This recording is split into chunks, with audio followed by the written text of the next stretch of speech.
आप सभी का बहुत बहुत स्वागत है लोक स्वर पर। मैं हूं आपके साथ दिलीप जगवानी। खबरों का सिलसिला शुरू करते हैं हेडलाइंस के साथ।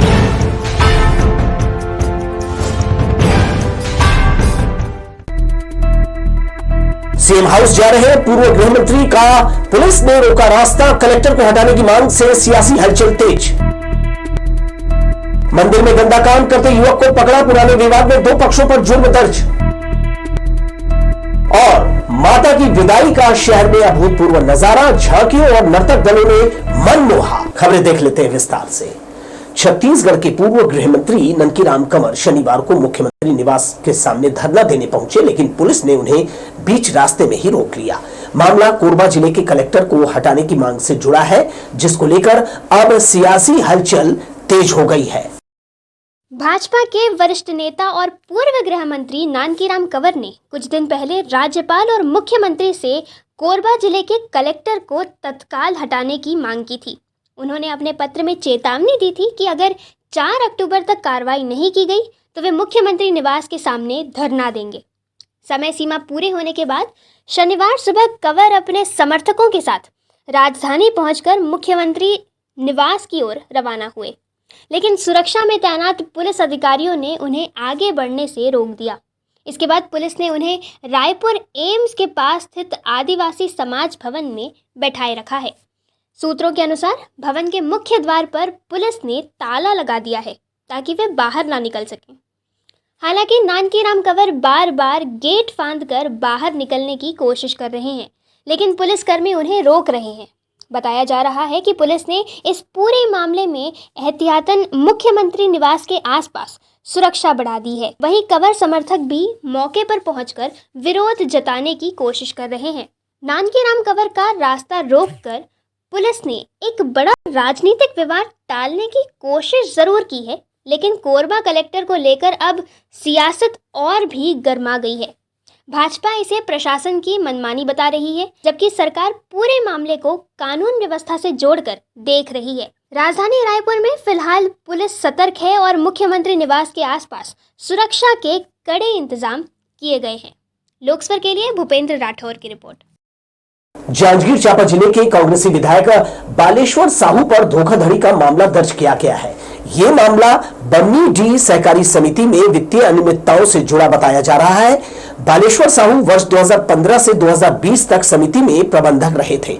शिकायतकर्ता राजकुमार शर्मा का आरोप है कि साहू और उनके सहयोगी गौतम राठौर ने साजिश के तहत उनकी 50 एकड़ जमीन पर फर्जी केसीसी लोन निकालकर 78,000 रुपए हड़प लिए। दोनों पर फर्जी हस्ताक्षर और अंगूठे के निशान से रकम निकालने का भी आरोप है। पुलिस ने भारतीय दंड की धारा 420, 468 और 467, 34 के तहत मामला दर्ज कर जांच शुरू कर दी है। आगे बढ़ते हैं। बिलासपुर शहर में एक बार फिर तनाव की स्थिति निर्मित हुई। धार्मिक स्थल पर आपत्तिजनक हरकत के आरोप में एक युवक को गिरफ्तार किया गया है, जिसके बाद इलाके में विरोध और हिंसा भड़क उठी। पुलिस को स्थिति को नियंत्रण में लेने के लिए भारी बल तैनात करना पड़ा। बिलासपुर के सरकंडा थाना क्षेत्र की ये घटना है। शुक्रवार देर रात महामाया ITI के पीछे स्थित अशोकनगर बस्ती में एक मंदिर परिसर के भीतर युवक ने शिवलिंग पर कथित तौर पर पेशाब कर दिया। इस बेहद आपत्तिजनक हरकत को कुछ स्थानीय लोगों ने देख लिया, जिसके बाद माहौल बिगड़ गया। देखते ही देखते गुस्साई भीड़ मौके पर जमा हो गई। लोगों का आरोप है कि युवक ने जानबूझकर धार्मिक भावना को आहत करने के लिए ऐसा किया है। गुस्सा इतना ज्यादा था कि भीड़ ने कथित आरोपी अशरफ खान के घर और आसपास की दुकानों में पथराव कर तोड़फोड़ कर दिया। स्थिति बेकाबू होती देख पुलिस प्रशासन तुरंत हरकत में आया। उसने आरोपी युवक को गिरफ्तार कर लिया। अधिकारियों ने बताया कि इस पूरे विवाद के पीछे कोई पुराना आपसी विवाद और रंजिश भी है। पुलिस अधीक्षक ने जानकारी दी है कि स्थिति को नियंत्रण में ले लिया गया है और दोनों पक्षों से कुल 8 लोगों को गिरफ्तार किया गया है, जिनमें पुराने अपराधी भी शामिल हैं। सरकंडा थाना अंतर्गत DLS कॉलेज के पास जो बस्ती है, वहाँ सूचना आई थी कि एक अशरफ खान है, उसके द्वारा मोहल्ले में स्थित मंदिर के पास में कुछ अनैतिक कृत्य किया गया है। इस सूचना पर तत्काल पुलिस पहुंची। वहाँ पुलिस के पहुंचने के साथ ही आरोपी भाग गया, लेकिन उसको पुलिस ने अरेस्ट कर लिया। फिलहाल इलाके में भारी पुलिस बल तैनात है। संवेदनशील क्षेत्रों में लगातार गश्त और फ्लैग मार्च किया जा रहा है। पुलिस ने लोगों से शांति बनाए रखने की अपील की है और अफवाहों पर ध्यान न देने कहा है। पुलिस की त्वरित कार्यवाही से हालात फिलहाल काबू में है, लेकिन प्रशासन ने साफ कर दिया कि धार्मिक भावना भड़काने या कानून को अपने हाथ में लेने वालों पर सख्त कार्यवाही की जाएगी। बिलासपुर में शांति व्यवस्था बनाए रखना ही सबसे बड़ी प्राथमिकता है। लोकस्वर के लिए भूपेंद्र राठौर की रिपोर्ट। केंद्रीय राज्य मंत्री और बिलासपुर सांसद तोखन साहू ने शनिवार को अपने बिलासपुर कार्यालय में जन दर्शन का आयोजन किया। इस दौरान शहर और ग्रामीण क्षेत्रों से बड़ी संख्या में लोग अपनी समस्याएं और मांगों को लेकर पहुंचे। जन दर्शन के दौरान उन्होंने एक एक कर सभी लोगों की बातों को गंभीरता से सुना। मंत्री तोखन साहू ने फरियादियों की समस्याओं पर तत्काल संज्ञान लेते हुए संबंधित विभागों को आवश्यक निर्देश देने की बात कही।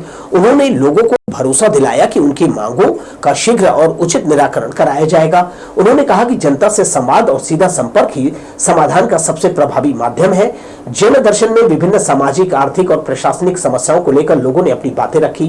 ग्रामीण क्षेत्रों से आए लोगों ने सड़क, पेयजल, बिजली और आवास से जुड़ी समस्याएं बताई, जबकि शहरी क्षेत्र के निवासियों ने नागरिक सुविधाओं और रोजगार से जुड़ी मांगे रखी। सांसद व्यस्त कार्यक्रम के बावजूद लगातार समय निकालकर जनता से मिल रहे हैं। नवरात्र के समापन पर शुक्रवार को पूरे शहर में दुर्गा प्रतिमाओं का विसर्जन धूमधाम के साथ किया गया। अरपा नदी के पचरी घाट पर भक्ति गीतों पर नृत्य करते हुए गुलाल उड़ाते समिति के सदस्य और श्रद्धालु माता की विदाई में शामिल हुए। जय माता दी के जयघोष और छत्तीसगढ़ी जस गीतों के बीच भक्तों ने माता से कल्याण की कामना की। शहर के सैकड़ों पंडालों में स्थापित प्रतिमाओं का विसर्जन नवमी के हवन पूजन के बाद शुरू हुआ, जबकि झांकियों के साथ दशहरे के दूसरे दिन लगभग सभी प्रतिमाओं का विसर्जन किया गया। श्रद्धालु पंडाल से लेकर विसर्जन स्थल तक देवी गीत गाते हुए माता को अपनी आस्था अर्पित करते दिखे। नवरात्रि उत्सव इस साल 22 सितंबर से 10 दिनों तक चला, जिससे पूरे शहर में रौनक छाई रही। शुक्रवार की सुबह से शहर भर में विसर्जन का सिलसिला शुरू हुआ। शाम को झांकियों के साथ समितियों का काफिला देवकी नंदन चौक, सिम्स चौक, हटरी चौक होते हुए पचरी घाट और आगे छठ घाट तक पहुंचा। करीब 2 किलोमीटर तक जन सैलाब दिखाई दिया। धुमाल और बैंड बाजों की धुन के बीच भक्त प्रतिमाओं के साथ बढ़ते रहे। इस दौरान अलग अलग संगठनों ने करीब 18 मंच लगाकर समितियों का स्वागत किया। नवरात्रि उत्सव का ये समापन न केवल धार्मिक उत्सव का चरमोत्कर्ष बल्कि समाज में सामूहिक उत्साह और एकता की झलक भी प्रस्तुत करता है। भक्तों की श्रद्धा, झांकियों की रौनक और नदी में मूर्तियों का विसर्जन यह दर्शाता है कि छत्तीसगढ़ी संस्कृति में पर्वों का जश्न सिर्फ आनंद नहीं है बल्कि आस्था और परंपरा का भी प्रतीक है। श्रद्धालुओं ने नम आंखों से माता को विदाई दी और आशीर्वाद देने फिर लौटने की कामना की। इस भव्य आयोजन ने पूरे शहर को 10 दिन तक नवरात्रि की रंगीनियों और भक्ति के संगम में डुबो दिया, जिससे बिलासपुर के लोग अपनी सांस्कृतिक धरोहर और सामूहिक उत्सव भावना को गर्व से महसूस कर सके। लोक स्वर के लिए प्रदीप भोई की रिपोर्ट।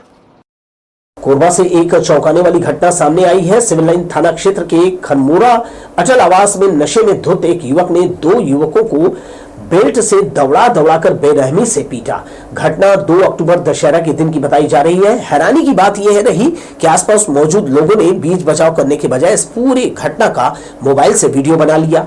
बताया जा रहा है कि आरोपी खरमोरा का रहने वाला है, जबकि पिटाई झेलने वाले दोनों युवक मुड़ापार गांव के निवासी हैं। मारपीट के दौरान आरोपी युवक धार्मिक नारे भी लगा रहा था। पुलिस ने अब इस मामले की जांच शुरू कर दी है। स्थानीय लोगों का कहना है कि खरमोरा अटल आवास में नशेड़ियों के उत्पात से वे पहले से ही परेशान हैं। और इधर घुटको गांव के स्कूली बच्चों का तैराकी की सभी स्पर्धाओं में दबदबा है। वे 12 अक्टूबर को कोरबा में होने वाले संभाग स्तरीय स्पर्धा में अपना जौहर दिखाएंगे। इन बच्चों के हौसलों को आर्थिक सहायता की आवश्यकता है। गांव में आर्थिक अभाव, खुली हवा और धूल मिट्टी में रहने वाले घुटकू गांव के इन बच्चों का तैराकी में एकाधिकार है, जिसके कारण इन 4 सालों में स्पर्धा कोई हो, इन बच्चों से कोई जीत नहीं सका है। जिला के बाद इन बच्चों का चयन संभाग स्तरीय टीम में हुआ है।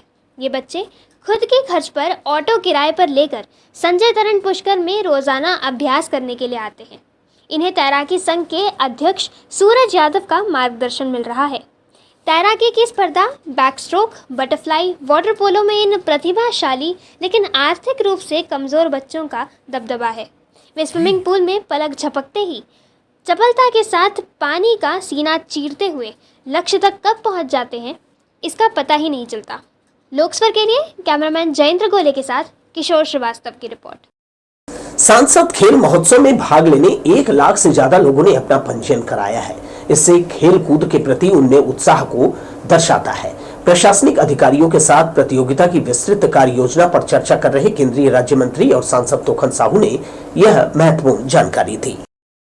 आयोजन के जरिए क्षेत्रीय खेल परंपराओं को बढ़ावा देना है, बताते हुए केंद्रीय राज्य मंत्री और बिलासपुर सांसद तोखन साहू ने कहा, सांसद खेल महोत्सव में भाग लेने शहरी क्षेत्र से 1 लाख लोगों का पंजीयन कराया जाना उत्साहजनक है। इससे खेल कूद के प्रति उनमें उत्साह को दर्शाता है। आयोजन के जरिए क्षेत्रीय खेल परंपराओं को बढ़ावा देना है।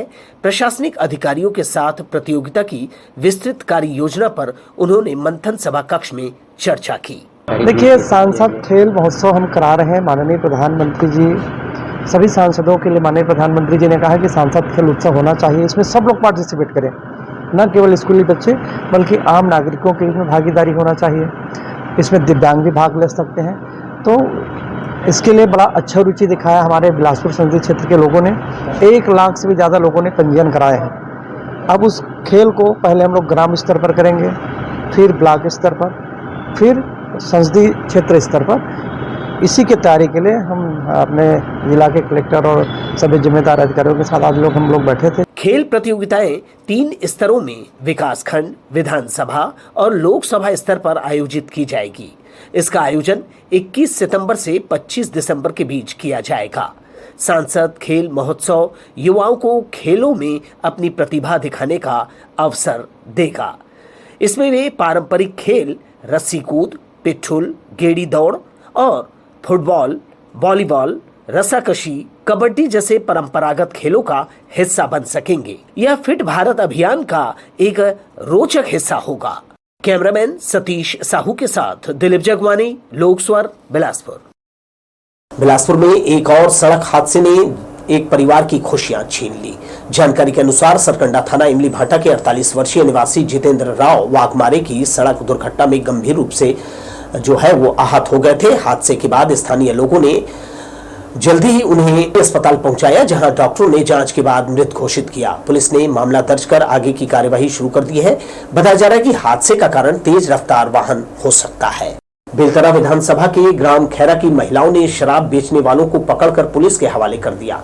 गांव में कच्ची शराब बिकने के कारण अशांति फैल रही थी। इन महिलाओं को पुलिस ने कमांडो का दर्जा प्रदान किया है। इस कदम की सराहना की जा रही है। गांव में अवैध शराब बिक्री के खिलाफ बेलतरा विधानसभा के ग्राम खैरा की महिलाओं ने मोर्चा खोल दिया है। उन्होंने गांव के 3 लोगों से लगभग 30 लीटर महुआ शराब और महुआ का जखीरा जब्त कर सीपत पुलिस के हवाले कर दिया। पुलिस ने आरोपी शंकर लाल, दिलीप साहू और गोलू के विरुद्ध आबकारी एक्ट के तहत कार्यवाही की है। इन प्रयासों की गांव भर में सराहना की जा रही है। शराबखोरों द्वारा गांव के वातावरण को खराब किया जा रहा है, जिससे महिलाएं परेशान थी। इनके साहस को देखते हुए पुलिस ने इन्हें गांव में गश्त करने के लिए कमांडो का दर्जा दिया है। महिला कमांडो की सक्रियता से गांव में नशे के कारोबारियों में दहशत व्याप्त है।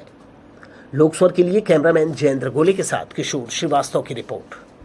घर में घुसकर मारपीट और लूटपाट करने की सनसनीखेज घटना बेल्हा थाना क्षेत्र के मोहभट्टा में हुई। पीड़ित परिवार के अनुसार शुक्रवार रात कुछ लोग घर में जबरिया घुस आए और मारपीट करते हुए घर में रखे जेवर लूटकर फरार हो गए। उन्होंने बेटे के ससुराल वालों पर घटना को अंजाम देने की आशंका पुलिस से व्यक्त की है। पुलिस ने विभिन्न धाराओं में मामला दर्ज कर जांच शुरू कर दी है। रायपुर में युवक के डूबने की घटना के बाद स्थानीय लोगों का गुस्सा फूट पड़ा। सर्च ऑपरेशन शुरू न होने से नाराज भीड़ ने रिंग रोड नंबर 2 पर जाम लगा दिया, जिससे कई घंटे तक ट्रैफिक ठप रहा। मामला राजधानी रायपुर के कबीर नगर थाना क्षेत्र के सोम डोंगरी इलाके का है। बताया जा रहा है कि मनराखन पटेल नाम का युवक पहाड़ी तालाब में नहाने गया था, जहां वो गहरे पानी में डूब गया और लापता हो गया। युवक के डूबने की सूचना मिलने के पर भी रेस्क्यू टीम के देर से पहुंचने पर स्थानीय लोगों में आक्रोश फैल गया। गुस्साई भीड़ ने रिंग रोड नंबर 2 को करीब 3 घंटे तक जाम कर दिया, जिससे लंबा ट्रैफिक लग गया और वाहन कई किलोमीटर तक फंस गए। स्थिति बिगड़ने पर पुलिस मौके पर पहुंची और लोगों को समझाइश दी गई। काफी देर तक हंगामा और नारेबाजी के बाद आखिरकार देर रात तालाब से युवक का शव बरामद किया। शव को पोस्टमार्टम के लिए अस्पताल भेज दिया है। सुपर स्पेशलिटी हॉस्पिटल में 5 करोड़ की लागत से एक अत्याधुनिक पैथोलैब बनाया जा रहा है। ये पूरी तरह ऑटोमेटिक होगा, इसमें मानव छेड़छाड़ की गुंजाइश नहीं रहेगी। ऐसा एडवांस पैथोलैब मरीजों के उपचार में मील का पत्थर साबित होगा। कुमार दिलीप सिंह जुदैन स्मृति सुपर स्पेशलिटी हॉस्पिटल में अत्याधुनिक पैथो लैब बनाया जा रहा है। ये पूरी तरह ऑटोमेटिक होगा, इसमें मानव छेड़छाड़ की बिल्कुल भी गुंजाइश नहीं रहेगी। अभी अस्पतालों में मैनुअल, ऑटोमेटिक और फुल्ली ऑटोमेटिक पैथो लैब है। एडवांस लैब खून और पेशाब में होने वाली बीमारियों, संक्रमण को तुरंत बता देगा। कंप्यूटर पर इसकी रिपोर्ट भी मिनटों में आ जाएगी। ये सुपर स्पेशलिटी अस्पताल है और इस अस्पताल में उस लेवल की सुविधा होनी चाहिए जो वर्ल्ड क्लास फैसिलिटी हो, जिसको हम कह सकते हैं। मैं एमडी पैथोलॉजी हूँ और लेबोरेटरी सर्विसेज में मेरा काफ़ी लंबा अरसा बीत चुका है काम करते हुए। बड़े बड़े ऑर्गेनाइजेशन के साथ भी काम किया, गवर्नमेंट के साथ भी काम किया, पब्लिक सेक्टर के साथ भी काम किया। तो चूँकि जब मैं यहाँ की जवाबदारी लिया हूँ तो मेरा ये फ़र्ज़ है कि मैं एक ऐसे लैब की स्थापना करूँ जो कि वर्ल्ड लेवल का लैब हो और NABL एक्रेडिटेड हो। इस पैथो लैब के लिए NTPC ने अपने सामाजिक दायित्व निधि से 5 करोड़ रुपए दिए हैं। ऐसा अत्याधुनिक लैब सिम्स में भी नहीं है और कुछ आधुनिक मशीनों का आना अभी बाकी है। यहाँ के OPD में रोजाना 250 से 300 मरीज आते हैं। उनके जांच के बाद उपचार और दवाइयाँ दी जा रही हैं। यहाँ अभी सभी विभागों के लगभग 27 डॉक्टर और मेडिकल स्टाफ काम कर रहे हैं। लोकसभा के लिए कैमरामैन जयेंद्र गोले के साथ किशोर श्रीवास्तव की रिपोर्ट।